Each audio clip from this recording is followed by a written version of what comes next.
In episode 8, Andor ends up in a special prison on some specific planet, and it turns out this is a very special prison, as not only are the walls, everything in terms of design and decor are all like stark white.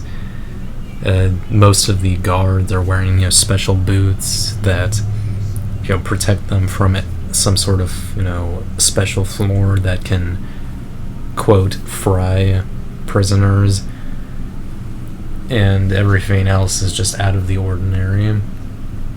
Andor is one of the new guys on his floor.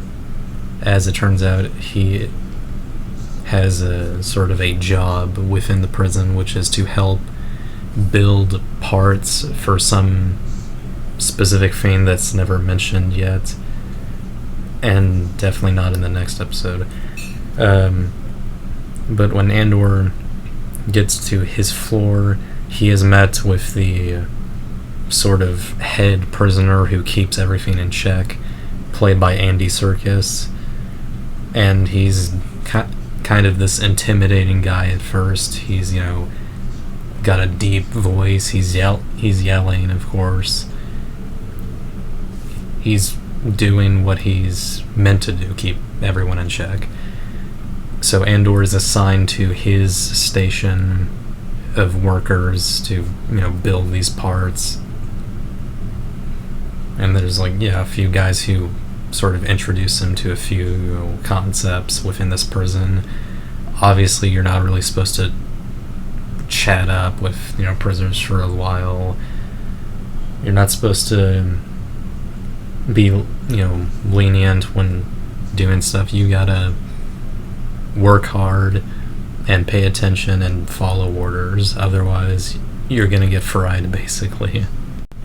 Then in a couple of scenes in this episode, we get to see the Imperial lady I've been talking about doing her stuff, and it's a little stupid of me not to know this, but it took me a while to figure out that this character is actually Mon Mothma, who is a well-established character in the original trilogy era of Star Wars.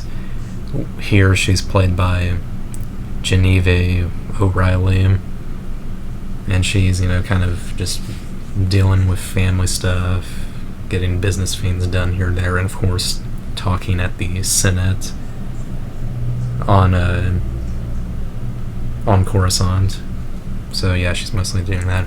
And then there's also a scene where Luthen is talking with his assistant, about everything, and if he should, shut some of it down, specifically the communicator box hidden on Ferrix, which is kind of what helped start a lot of the stuff in this series so far. And interestingly enough, his assistant is named Leia, and of course everyone's talking about that, whether or not she is the Leia, which could make sense. She could be that age she appears to be, the assistant appears to be, compared to what Leia's age might be in this point in the timeline. So maybe, regardless of this, when we cut to Ferrix, the one lady who Andor had history with and was helping him out a bit is trying to communicate with Lupin just as he turns off the communicator box, so she can't do that. And when she goes to the city square, or the town square, she finds that one of her friends is being captured and interrogated by the Empire, and she's being pursued too. And after a while she's captured, and she finds that her friend has already been tortured with some new form of torture that she doesn't know what it is, and we don't know yet, though it definitely seems to mess this guy up. And they take him away, and the one head Empire chick who we've also seen a few times when they cut to, the Empire. Her name is Dedra, played by Denise Goff. Yeah, and she takes her in for interrogation, and that's sort of where episode 8 ends. In episode 9, Andor has been working on this prison for a while longer now. He's kind of used to a lot of the stuff, specifically, constructing the parts that the prisoners need to construct. And he also gets to know a bit more about the guys he's working with, and, just how everything is happening. During, the stuff in the prison in this episode, it turns out that something supposedly happened on one of the other levels, and nobody knows what's going on, and it's all, very secretive and creepy, as nobody at the top is telling, the prisoners what's happening.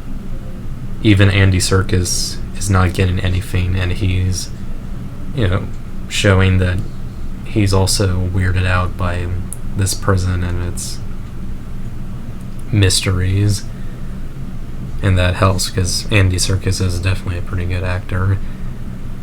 After that, we cut back to Bix, which is the name of the lady who helped Andor and Ferrix. I also should have mentioned that. Sorry.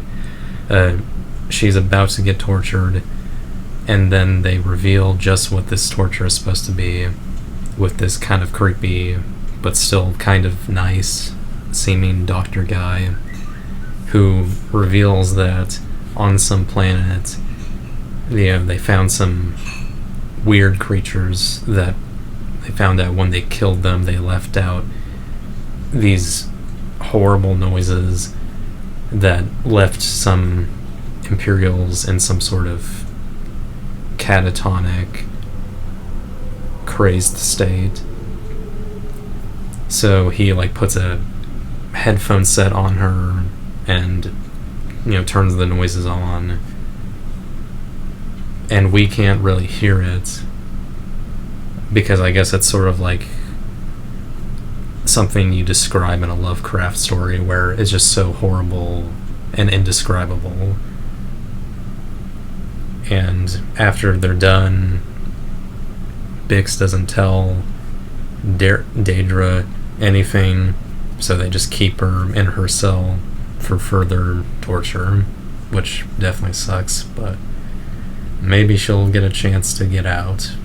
We then cut a little bit back to Mon Mothma, who's at another, party run by her husband with all these political figures involved.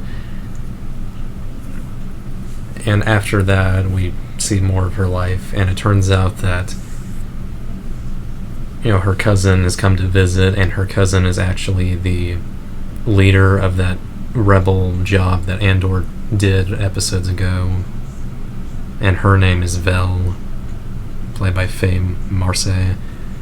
Yet again, I made another mistake like this where I completely underestimated the character's importance and didn't mention a name or actor, so hopefully I don't continue doing that, or at least with more seasons of the show. But they talk about the job and the Empire cracking down on stuff, and then that's kind of it for now.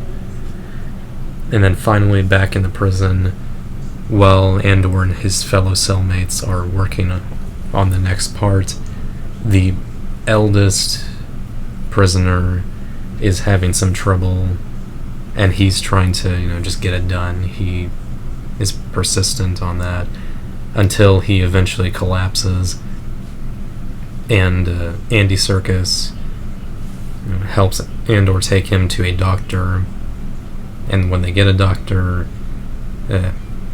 Andy Serkis is asking the doctor what's going on in the other level, and he doesn't tell him a thing and just says creepy, cryptic stuff like remember your place and all that. And it turns out that the old man had a stroke, and they have to basically inject him lethally and kill him. Which definitely sucks, but I guess that's just how this prison works. And that is episode 9. Clearly there's going to be a lot more creepy, cryptic stuff going on with this prison, but we'll have to wait and find out.